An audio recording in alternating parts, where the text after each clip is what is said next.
Chapter 62.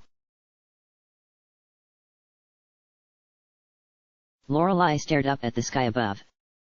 It was night, probably, but the stars were all gone. Actually, most everything was gone. There was no light, nor wind, nor fluffy oddly shaped clouds. It was like looking into a void, and having looked into a few herself so far. Not the peaceful, serenely empty kind you could spend a few moments catching your breath in. More unrefined and unfinished. A sculpture with all the details chiseled off, or a book with all the pages redacted by an overzealous censor. She had pulled herself off of her wheelchair to lay back in the grass, which was still roiling, but Lorelei didn't feel half as concerned as her friends were. If anything. I guess I feel sad. For her, at least, it was hard not to. Sure, the island seemed a bit more dangerous, but it had always been dangerous. This was a different kind of menace, like glassed-over eyes on a tired scrapyard dog. She felt that the island deserved better, and that even if it were to vanish, or reconfigure itself, or whatever was supposed to happen. Somehow, it was cruel. And it didn't matter how or why it was happening, it wasn't right. Ruslana had been asking her again and again if she knew when Leopold'd trigger his end of the portal, but Lorelei was certain she'd know. Magic was kind of intuitive when you got the hang of it, and so they didn't need to worry too much about the present. And Ruslana hadn't been worrying, not really. She had been getting along with the new arrivals well, though it seemed that the ill will she held towards Leopold didn't transfer to his subordinates. Which was nice because they seemed nice. They were good friends, and Lorelei figured that no matter what Leopold's true intentions were, Crimsolino and Mr. Mammon weren't bad, themselves. Whatever that even meant. She had been thinking a lot about the nature of things. She hadn't wanted to, but maybe part of the territory that came with magic was a dangerous and unbidden philosophizing. There had been battles and deaths and loss on this island, and the island had seen more of them, before they had even arrived. She felt certain of that. But when someone had hated, or coveted, or killed, was that the end of it? Lorelei adjusted the brim of her hat, then sighed and set it down at her side. The open air felt cool against her scalp, refreshing even without a breeze.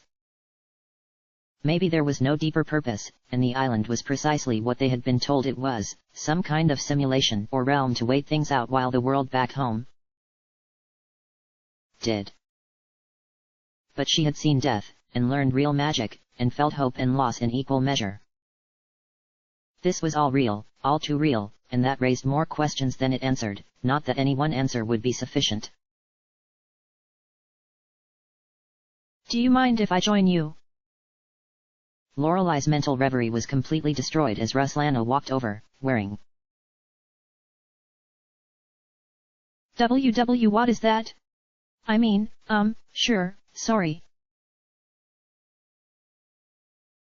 You see, I was cleaning through some of the stuff Grendolf left. There were boxes marked with labels, for the future. Not sure why he felt things like this were necessary, but... Lorelei managed to stifle her laughter. Ruslana was wearing a very colorful floral shirt that seemed as if it had been designed for a climate much more tropical than the emptiness the island had now. What's more, she was wearing it over her uniform and with a pair of incredibly tacky-looking sunglasses, which she lowered as Lorelei hid the last of her laughter. Really, now? We might still get sun, someday soon. It wouldn't be so ridiculous to have nice stuff like this, then. I don't know if we have the same definition of the word nice, but I'm glad you like it, at least. He might come back, you know. I still think things'll work out. Not likely. I'd like to hope for the future, but we're going to leave, and leaving everyone here behind, even if the island holds together, I don't want to think about it. Though we don't really have a choice. Sighing, Ruslana cradled her arms behind her neck and stared up at the sky next to her. Do you really think they're safe with that man? I feel I should have gone with them, or perhaps... Trust me. I know it's scary, but... I'd be willing to bet almost anything on it. Maybe it's just naivete on my part, but no one is evil just because they can be. I'm pretty certain that Leopold's already lost what he was fighting for in the first place. He has nothing left. And what are we fighting for, then? Maybe the chance not to have to fight. Ruslana laughed a little bit, and Lorelei decided that as ridiculous as her friend looked, she could imagine Grendolf digging through ruined buildings and finding some small joy in taking clothes that the Lich had never likely seen before, perhaps planning for idle summer days that wouldn't come. Do you have plans? For when we get home? If people are alive there, I'd like to just go back to normal. To not have to think about all this, to have others' lives in my hands. You did fine. Lorelei said, not intending to whisper, but she did whisper, and it was as soft as the blades of grass around them. Time passed, and she wasn't sure what else to say. Though. I've kind of been thinking. At first I thought about staying here, but I'm pretty sure that's not a good idea, so I thought, what can I do when I get home? And if it's just the 5 of us humans, we're not going to be able to rebuild society. But do you think maybe, outside the yards, there are more people? Well, it isn't impossible. We've been firing into the dark for ages, now, either there's someone out there, or we just doing the same old routine because we've always done it, and I'm not sure which scares me more. You shouldn't be scared. I'll be with you after all. Alright, I'm not scared of that, then. Ruslana laughed quietly, rolling to the side. Lorelei couldn't see her face, but was fairly certain she was smiling, even if she wasn't smiling, exactly. Some expressions shone brightest on the inside, where they could be hidden away from prying eyes. But you have to understand, I'm not really capable of just pretending that the dead here aren't real. I'll always view this as a place I failed, and though I can live with that. Just up and leaving, it feels like an abandonment of my principles. Duty, honor, integrity. That sort of thing. It was just as amazing how quickly emotions could change, and tempers could cloud. The weight of the words Ruslana spoke was apparent even for someone who had just been a civilian back home, but... That's fine, too. Do you remember what it was like when we left? Now they were both silent. There were some things you did not forget. It was worse than it ever had been, it was kind of... It was like the end of the world.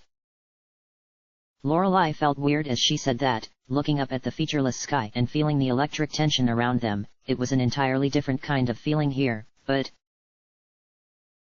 wasn't the world ending on the island, as well? You're thinking of those who died here. I'm sure my mom is gone. I'm sure everyone I know is gone. I think about it a lot. This might sound weird, but... it kind of gives me strength. I have to keep going, because... No, that's not weird. I understand entirely. Just for a moment though, I'd like to know one place is safe, secure. Capable of sustaining itself on its own, without us. And even long after we're dead, that it'll carry on. Ruslana shrugged and turned back to face her. She had recently shaved her head again, and done a very good job of it, or at least Lorelei thought so. Which is just another complaint, really. I've gone over everything in my head and on paper 100 times, we're just waiting for news from them, and praying that nothing unexpected happens. Beyond that, I think things will be okay, or at least, they'll be what they shall be. Lana. Lorelei began, carefully weighing the words before she spoke. I don't know if things are going to be the same. I don't even know if I'm going to die, at least not the same way, at the same time, from old age.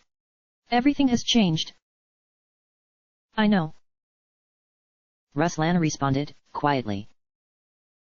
So, when we get back, could you just, remind me occasionally, what it's like to be human? To feel scared, or uncertain, or unexpectedly happy. So I don't forget any of this. Why it's important, to all of us.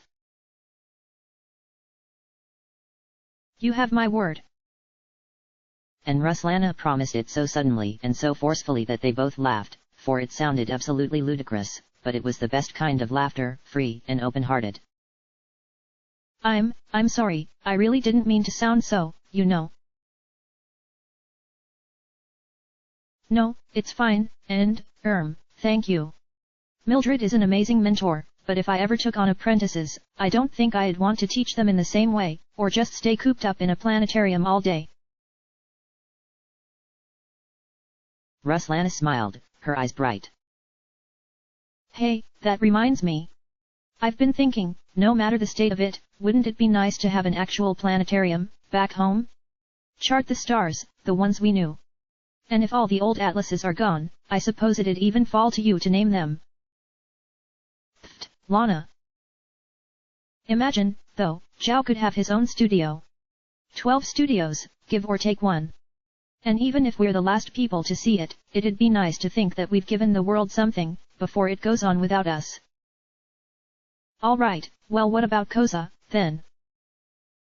She's... Ruslana hesitated, trying to think of something that suited her, but drew knots. Do you think Paul will choose to come with us? I'm not entirely sure I buy his theory about off-planet moon bases and the like, but... No. That home isn't his, anymore. Both were silent again, and then Lorelei couldn't help but laugh, again.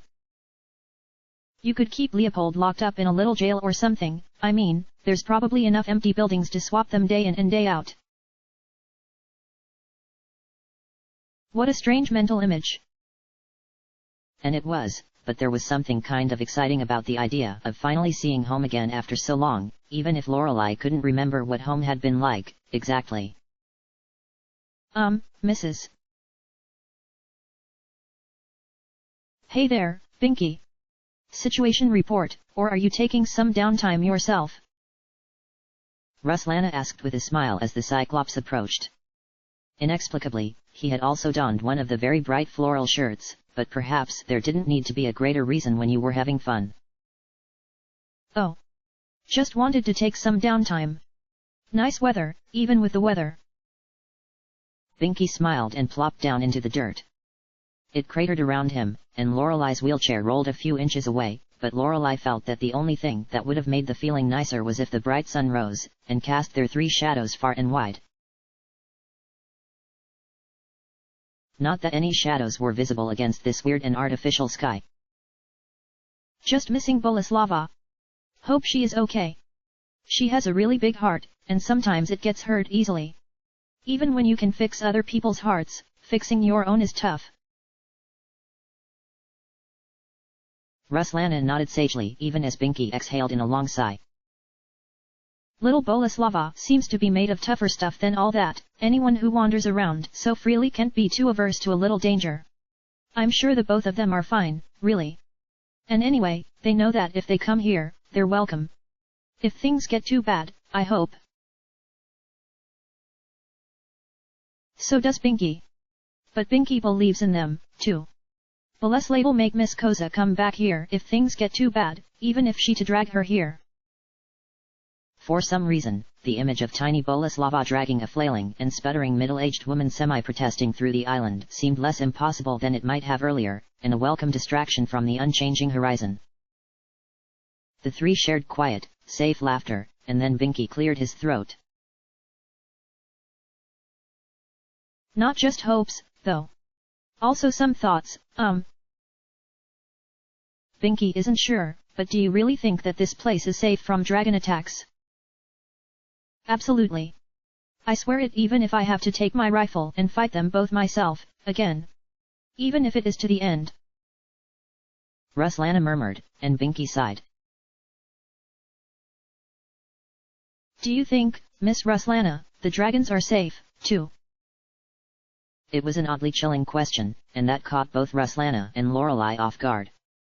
Lorelei knew that the dragons were strong, and they'd all wondered if there were something even stronger out there, but... Binky doesn't mean anything by it, but... A little hard to sleep with all the thoughts to think about. And a little scary. It's okay to be scared, Binky. This is, kind of scary, heavy stuff.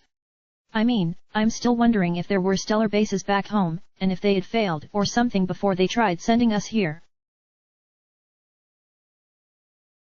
Lorelei confided, and Binky nodded sympathetically. He might not understand the details of stellar bases, but not understanding the details wasn't necessary to lending a caring ear. Hold that thought. If they had tried other means to survive back home before sending us to this island, what must have happened to make them give up on just evacuating the plain side? You know, I'm not sure I like this train of thought. Let's put it aside for the moment. Binky, do you think you would mind playing a game of cards or two? Binky smiled at Ruslana's offer, and Ruslana excused herself politely. Both offered Lorelei a chance to come with them, but... No, thank you. I'd like to stay here for a while. Ruslana fidgeted a little, but didn't stop smiling. Well, if you change your mind, of course, there's always room. So, see you around, then. And then Lorelei was alone. Almost. I haven't seen you around for some time, Mildred.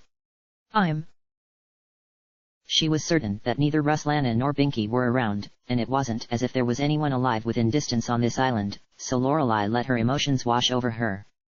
Her shoulders shook, and her eyes felt watery, but for whatever reason she couldn't actually cry even though she wanted to.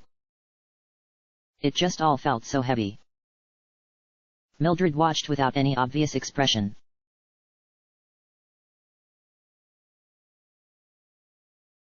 Before placing an ancient green palm against her ward's shoulder. There, kindling.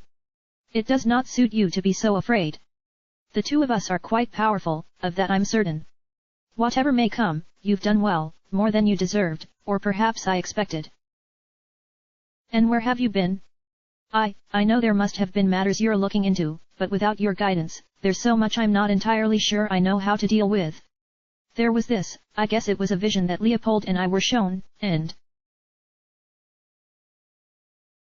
Mildred snarled, but not at the mention of Leopold, or at Lorelei's story. If anything, it seemed almost as if the wizened witch were anguished at herself. Harumph. Put those thoughts aside. You may blame me all you like, it would not be the first, nor the last time. It would not even be wrong. But unfortunately,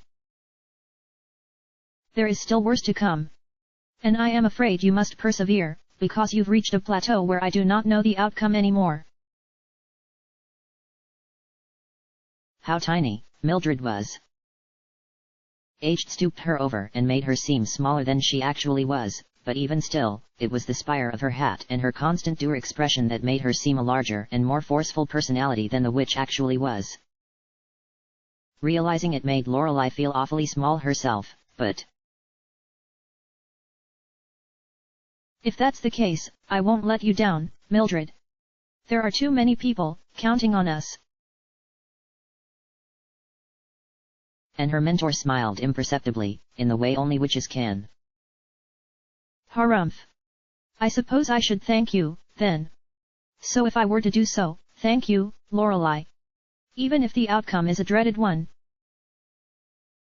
I thank you, for coming this far, and not retreating from the oncoming storm. Once again, a strange feeling of familiarity came across Lorelei. Pulling her hat from the ground and climbing into her wheelchair, she turned to face her mentor, who was watching the sky with an expectant and calculating stare. Have many came this far to just give up? Mildred didn't respond to her question. Perhaps you can feel the tension in the air, with it comes all the furies and fates that ill omen can muster. The problem is that I do not have answers to give, no answers at all. Scowling, Mildred pulled her hat over her face, so that only strands of stringy black hair were visible. Lorelei, take cautious heed of my next words. Recall them, no matter what might happen nor come what may stand in your way. Whatever may happen, whatever must happen, you must not lose hope. For if you do, I do not know if there will be another chance. I won't. She hadn't expected herself to yell in response, but her voice carried against the windless sky, even though it shouldn't have. Mildred's lips, just visible, had curled into a thin smile, but a smile, nonetheless. Ha, then there is no reason for me to stay further. I suppose I'm quite proud of you, if you must know. And may we meet again. And then, Mildred stepped backwards through her own shadow, which had been high as if noonday sun had been just in front of her, and disappeared. Sighing, Lorelei tried to make sense of everything she had learned on the island, but none of it seemed to lead to anywhere conclusive. Was she supposed to use her magic to protect people? What about the dragons, or Leopold, or hidden forces beyond even them? What was she supposed to do? But there were, as Mildred had said, no answers to be found. She could feel the familiar tug of magic whispering to her, telling a little tale in red whispers of a passageway in a far-off cave that desired wend its way through space, if she would but shine a light its way. Right. She could do this. Lorelei closed her eyes, and tried to find the source of the red light. It was very weak, and surprisingly fragile, but once it was given a little hope, it shone brightly as any other. She traced its journey back across the expanse of land, and it followed behind the stars she cast off, only to dissipate at the journey's end. And where the light faltered, it formed a hole in reality that spat out anti-light and vicious and unknowable angles, but somehow felt comforting all the same. Once you stared past the edges, you were greeted by a weave of stars and chiming lights, and Lorelei had done her best to try to make them seem familiar. Comforting. Hi, all. I'm good on this end. Can you hear me? She vaguely heard Leopold shouting something, and make out their distant forms creeping through it carrying armloads of boxes. Good. It wouldn't be as quick as just jumping through time and space, but then again, she wasn't sure if it'd do well for her to try doing that with just one person, let alone a whole group. But they had succeeded, and from here on out, things were going to be manageable. Lorelei told herself, turning away from the gate to the broken sky. And the great maw of Dragunov, staring back at her. Chapter end.